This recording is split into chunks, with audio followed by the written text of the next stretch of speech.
warahmatullahi wabarakatuh. Innal hamdalillah nahmaduhu wa nasta'inuhu wa nastaghfiruh wa na'udzu billahi min syururi anfusina wa min sayyiati a'malina. May yahdihillahu fala mudhillalah wa may yudlil fala hadiyalah. Asyhadu an la ilaha illallah wahdahu la syarikalah wa asyhadu anna Muhammadan abduhu wa rasuluhu la nabiyya ba'dah. Qala Allah ta'ala fi kitabihil karim, ya ayyuhalladzina amanu taqullaha haqqa tuqatih wa la tamutunna illa wa antum muslimun. Fa inna asdaqal hadithi kitabullah wa khairal hadi hadi Muhammadin sallallahu alaihi wasallam wa syarrul umuri muhdatsatuha fa inna kulla muhdatsatin bid'ah wa kulla bid'atin dhalalah wa kulla dhalalatin finnar. Amma ba'd. Masyarul muslimin dan muslimat, para jamaah yang semoga kita semua dirahmati, dimuliakan Allah Subhanahu wa taala dan senantiasa dalam lindungan Allah Subhanahu wa taala. Pada kesempatan yang mulia ini, kita mencoba untuk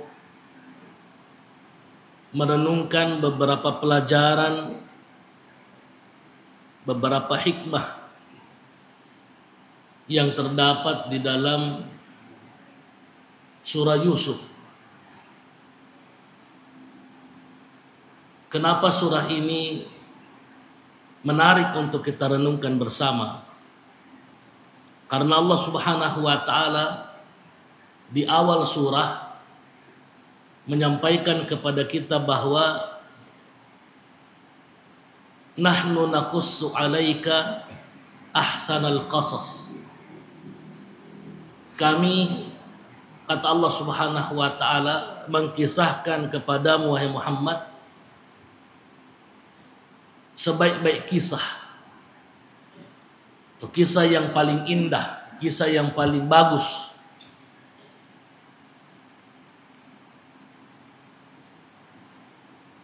Menariknya, Allah Subhanahu wa taala di akhir daripada surah Yusuf, pada ayat terakhir, Allah Subhanahu wa taala berfirman, laqad kana fi qasasihim ibratun liulil albab. Sungguh pada kisah-kisah mereka itu ada pelajaran bagi orang-orang yang berakal. Ini menarik karena di dalam surah Yusuf atau di dalam kisah perjalanan Yusuf alaihissalam, kita akan banyak mendapatkan pelajaran berharga dalam kehidupan. Banyak pelajaran berharga, pasang surut dalam kehidupan. Apa yang didapatkan dalam perjalanan hidup Yusuf alaihissalam itu sangat-sangat bervariasi. Terkadang beliau berada pada titik terendah dalam kehidupan ini, beberapa waktu ke depan berada pada titik puncak lagi, kemudian berada pada titik terendah lagi, dan seterusnya. Yang pasti pelajaran yang sangat luar biasa kita bisa dapatkan. Bagaimana keteguhan hati dari seorang Yusuf alaihissalam menjalani berbagai macam cobaan dan tantangan dalam hidup.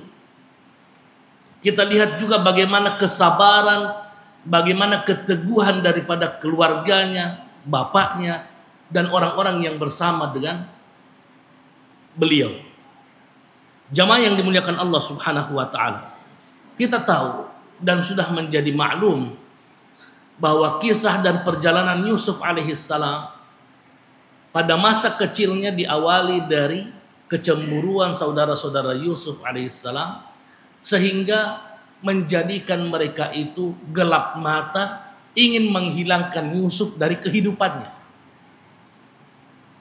kemudian dimasukkan ke dalam sumur, dan seterusnya diambil oleh kafilah dagang, dijual di Mesir, kemudian besar di istana, masuk dalam penjara, kemudian menjadi seorang bangsawan dan penguasa Mesir. Itu singkatnya. Tentu kita tidak akan mengkisahkan secara detail bagaimana kisah daripada Yusuf alaihissalam. Tapi kita coba untuk mengambil muqtatafat atau beberapa kepingan daripada atau penggalan-penggalan kisah. Pelajaran yang sangat berharga yang bisa kita ambil dari kisah ini, bahwa apa yang didapatkan atau apa yang dilakukan Yusuf alaihissalam, beliau mengajarkan kepada kita bahwa sesuatu yang buruk dalam pandangan manusia, sesuatu yang jelek dalam pandangan manusia, itu belum tentu buruk dalam pandangan Allah Subhanahu wa taala. Dan terkadang dalam kehidupan ini kita mesti, atau terkadang kita dipaksa untuk memilih, menjatuhkan pilihan pada dua hal yang berat. Kita memilih sesuatu yang buruk dalam pandangan kita sebagai manusia, atau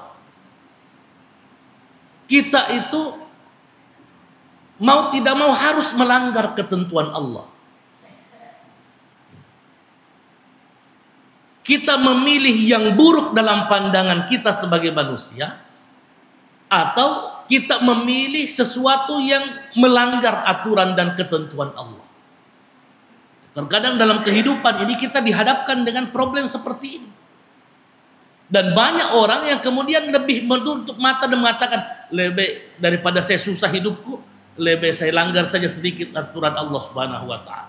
Saya belokkan saja ke sini daripada saya susah-susah. Tapi ternyata dalam kehidupan Yusuf alaihissalam tidak demikian.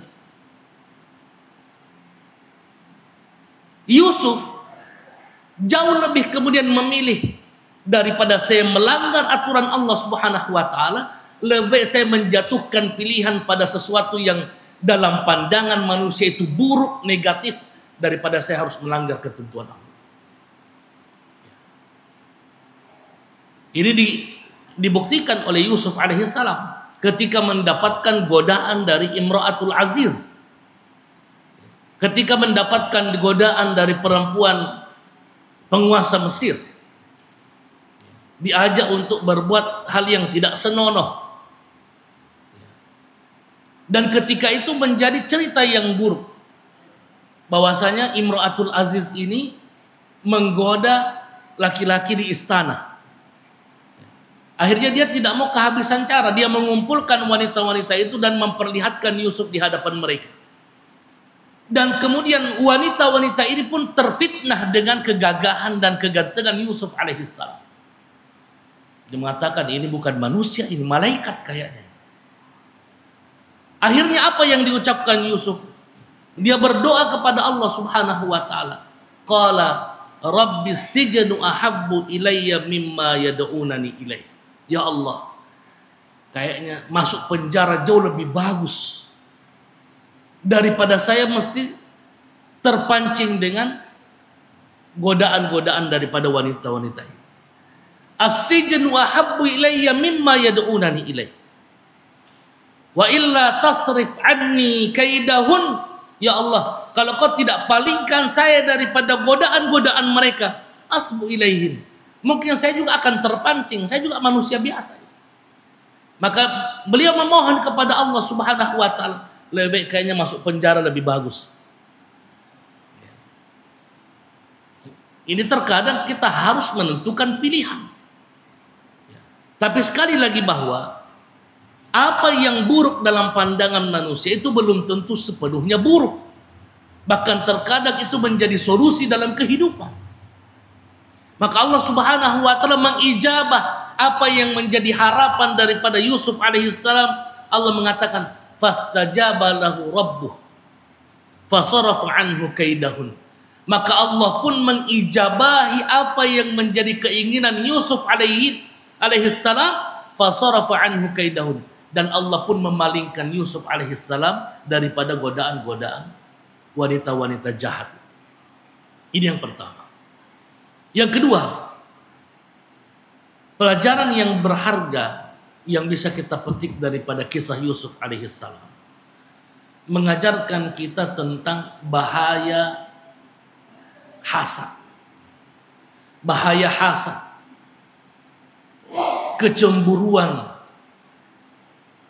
hasad, iri hati yang menjadikan seseorang itu buta mata, buta hati. Kecemburuan daripada saudara-saudara Yusuf itu memecah belah persatuan, memecah belah persaudaraan. Yang tadinya rukun, damai, tapi karena dibakar oleh api cemburu, itu yang kemudian menjadikan rumah tangga, keluarga, dan persaudaraan itu retak.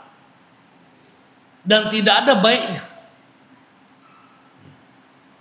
Ini penyakit hati. Ini penyakit yang ditularkan oleh iblis. Ketika Allah Subhanahu wa taala memerintahkan malaikat untuk bersujud kepada Adam alaihissalam sebagai penghormatan dan sebagai bentuk perintah Allah Subhanahu wa taala, malaikat pun bersujud illa iblis. Ketika ditanya oleh Allah Subhanahu wa taala, "Ma mana'aka alla tasjuda idz amartuk?" Apa yang menghalangimu wahai iblis ketika saya memerintahkan engkau bersujud? Iblis mengatakan, "Qala ana khairun min." Kenapa saya mau sujud? Dan saya jauh lebih baik dari dia. Khalaqtani min nar wa khalaqtahu min tin. Ada kecemburuan. Dan itulah yang terjadi pada keluarga Yakub alaihissalam, terutama pada anak-anaknya yang merasa bahwa perhatian ayahnya jauh lebih besar kepada Yusuf alaihissalam dibandingkan mereka semua. Maka mereka bermufakat untuk menghilangkan Yusuf dari keluarga. Mereka semua bermufakat untuk, ada yang mengatakan bunuh saja, jangan, biar bagaimana ini kita saudara. Kalau begitu lemparkan saja ke dalam sumur di hutan. Kemudian kita datang kepada bapak dan membuat cerita bahwa Yusuf dimangsa serigala.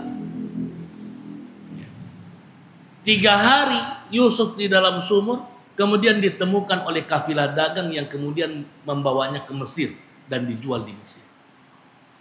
Bertahun-tahun lamanya kepergian Yusuf itu tanpa ada kabar dan berita. Ini bahaya cemburu yang menjadikan bapaknya atau menjadikan Yakub alaihissalam ini bersedih hati sampai bertahun-tahun lamanya. Karena dia masih memiliki firasat bahwa Yusuf ini belum meninggal dunia.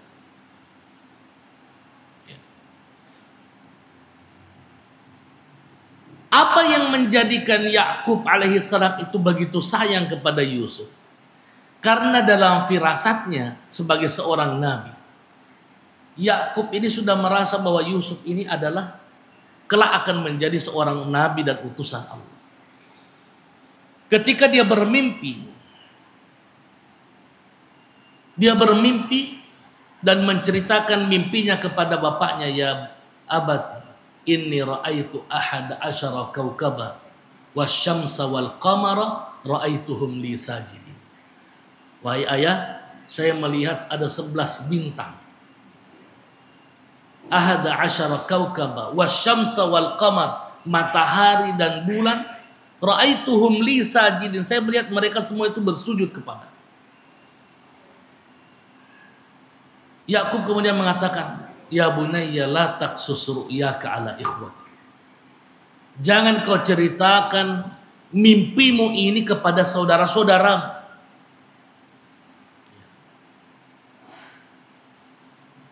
Fayakidu laka kaida. Saya khawatir mereka akan membuat makar yang nanti ujung-ujungnya akan membahayakan kamu. Dari ayat inilah kemudian para ulama mengatakan bahwa itu mimpi. Tidak semua mimpi itu boleh diceritakan. Kalau mimpi buruk sudah pasti. Mimpi buruk itu sudah jelas bahwa mimpi buruk itu tidak boleh diceritakan kepada siapa. Jangan pernah baik kepada suami, kepada istri, kepada bapak, kepada ibu. Kalau orang mimpi buruk tidak boleh. Misalnya ada orang mimpi, tadi malam mimpi keadaan menara jatuh. Tadi malam saya bermimpi ada matahari tiba-tiba langsung padam cahayanya. Itu tidak boleh. Saya tadi malam mimpi digigit ular. Tidak boleh. Karena mimpi buruk itu dikhawatirkan kalau diceritakan itu akan terjadi. Bagaimanapun tafsirannya atau takwilan daripada mimpi itu. Kalau mimpi baik bagaimana? Mimpi baik juga tidak boleh diceritakan kepada siapapun kecuali orang-orang yang dianggap bisa menjaga rahasia daripada mimpi itu. Ini hukum mimpi. Karena terkadang ada orang biar mimpi tak juga ada cemburui. Biar kita mimpi baik cemburu. Makanya pesan bapaknya, pesan Yakub alaihissalam, la taqsus ru'yaka ala ikhwatika fayakidu laka kaida. Itu bisa saja kemudian mereka itu melakukan sesuatu yang buruk kepadamu. Inna syaitana lakum aduwwum mubin. Karena syaitan itu pintar sekali. Ini bahayanya.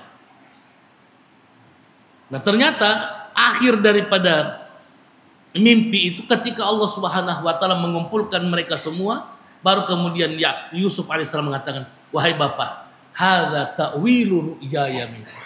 Ini hasil atau takwil daripada mimpiku yang dahulu yang saya ceritakan. Jamaah yang dimuliakan Allah Subhanahu wa taala. Pelajaran yang ketiga dari kisah perjalanan Yusuf alaihissalam, bahwa kita ini tidak boleh putus asa daripada rahmat Allah. Kita ini terkadang menghadapi problem, persoalan dalam kehidupan. Banyak masalah yang kita hadapi dalam kehidupan. Tapi satu yang menjadi pelajaran besar dari kisah Yusuf alaihissalam, jangan putus asa. Yusuf alaihissalam dari kecil itu sudah terpisah dengan orang tuanya. Berbagai macam persoalan yang dihadapi Yusuf alaihissalam. 3 tahun dalam sumur, 3 hari dalam sumur, kemudian dijual di pasar budak, kemudian menjadi dewasa, tumbuh besar di dalam istana, dimasukkan penjara. Dimasukkan penjara bukan 1 tahun 2 tahun, 9 tahun lamanya dalam penjara. Tidak ada pengacara. Tidak jelas apa tuntutannya. Tidak jelas apa masalahnya. Ketika sahabatnya keluar, dia bilang, dia pesan, ingat-ingat disebut-sebut tidak baku sama raja, siapa tahu udah lupa kada kasih keluar dari penjara. Tapi ternyata fa'ansahu syaitanu dzikra rabbi, dia pun lupa dan tidak pernah mengingat-ingat Yusuf. Nanti diingat Yusuf ketika raja mimpi. Baru kemudian mengatakan, ada sahabatku pintar takwil mimpi. Nah, panggil, barulah kemudian dia dikeluarkan dari penjara. Tidak pernah putus asa. Hal yang sama juga ditunjukkan oleh bapaknya Yakub alaihissalam. Ketika terpisah dengan Yusuf alaihissalam, dia bersedih. Dia bersedih, dia tidak pernah berhenti meratapi nasib dan keadaan Yusuf yang pergi selama-lamanya. Dia mengatakan, ya asafa ala Yusuf, betapa saya ini berduka cita gara-gara kepergiannya Yusuf alaihissalam. Bahkan Allah mengatakan, wa biyaddat ainahu minal huzni fahuwa kazim. Begitu sedihnya dia menangis sampai matanya itu buta, tidak bisa melihat karena terlalu sering menangis meratapi kepergian Yusuf, tapi dia tidak pernah putus asa bahwa Yusuf itu masih ada. Dia hanya mengatakan apa? Innama ashku bathi wa huzni ilallah. Saya bersedih tapi saya tidak pernah berlepas diri dari Allah Subhanahu wa taala. Aku hanya mengeluhkan semua kesedihan dan duka citaku kepada Allah Subhanahu wa taala. Dia kemudian mengatakan kepada putra-putranya, "Ya bunayya, idhabu fatahassasu min Yusuf." Pergilah ke kota kalian semua dan cari kabar bagaimana kondisi dan keadaannya Yusuf, masih hidup gitu. Jangan pernah kalian berputus asa. Innahu wala tayasu min rauhillah. Innahu la yayasu min rauhillah illal qaumul kafirun. Jangan pernah putus asa daripada rahmat Allah Subhanahu wa taala. Jamaah kaum muslimin yang dimuliakan Allah Subhanahu wa taala. Pelajaran yang keempat dari kisah Yusuf alaihissalam, bahwa kesabaran itu indah. Kesabaran itu indah. Ketika kita menghadapi masalah dalam hidup, sabar. Tunggu saja apa yang menjadi keputusan Allah Subhanahu wa taala. Ketika saudara-saudara Yusuf dipertemukan oleh Allah Subhanahu wa taala, Yusuf tahu bahwasanya ini saudara-saudaranya yang datang dari kampung. Dia mencoba untuk memberikan pertanyaan-pertanyaan yang mengingatkan dia tentang Yusuf alaihissalam. Dalam keadaan ragu-ragu, saudara-saudaranya ini mengatakan, "A'innaka la anta Yusuf?" Kira-kira kau kah Yusuf ini? Saudara kami dulu, yang dulu kubuang di sumur. Yusuf mengatakan, "Qala ana Yusuf wa hadha akhi." Saya ini Yusuf dan ini saudaraku ini, Benyamin. Qad mannallahu alaina. Allah telah memberikan nikmat yang luar biasa kepada kami semua. Qad mannallahu alaina. Allah telah membukakan nikmat yang luar biasa. Yang dulu kau buang di sumur, yang kemudian kita tidak tahu apa hasilnya. Apa hasil daripada ini semua? Perbuatan-perbuatan jahat ini kita tidak tahu. Ketika Yusuf di dalam sumur, dia tidak paham apa-apa. Karena pada saat itu masih anak-anak. Ketika diperjualbelikan di pasar budak, Yusuf tidak tahu apa akhir daripada kehidupannya. Ketika dalam penjara pun demikian. Tapi apa yang menjadi hal yang luar biasa kata Yusuf? Sabar. Dia mengatakan, "Qad mannallahu alaina innahu may yattaqi wa yasbir." Sesungguhnya kata Yusuf alaihissalam, siapa yang bertakwa kepada Allah dan bersabar, fa innallaha la yudhi'u ajral muslimin. Sesungguhnya Allah Subhanahu wa taala tidak akan pernah menyanyiakan balasan bagi orang-orang yang berbuat baik. Itu hasil. Kesabaran adalah hal yang terindah. Kalau kita sabarkan apa yang menjadi persoalan dalam kehidupan kita ini, kita mendapatkan masalah, kita mendapatkan cobaan yang berat, bertakwa, bersabar kepada Allah Subhanahu wa taala. Dia mengatakan, "Bal sawwarat lakum anfusukum amra, fa sabrun jamil." Fa sabrun jamil. Yakub alaihissalam ketika mendapatkan kabar bahwa Yusuf sudah ketemu, baru kemudian mengatakan, fa sabrun jamil. Ini buah daripada kesabaran. Allah telah mengumpulkan kembali dan menjadikan semua keluarganya utuh setelah berbagai macam persoalan-persoalan yang dihadapi dalam kehidupan. Jamaah yang dimuliakan Allah Subhanahu wa taala. Yang terakhir, hal yang paling menarik, yang paling luar biasa. Ketika Allah Subhanahu wa taala mengumpulkan mereka semua, Barulah kemudian saudara-saudara ini mengatakan, laqad atharakallahu alaina. Kalian ini Yusuf, wahai Yusuf, kalian telah jauh berada di depan dibandingkan kami semua saudara-saudara. Kau sudah menjadi penguasa Mesir, sedangkan kami ini apa? Ya.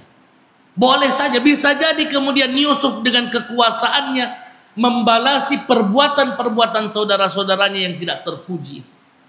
Tapi Yusuf alaihissalam mengatakan apa? La tathriba alaikumul yaum. Tidak ada masalah sekarang antara saya dengan kau hari ini.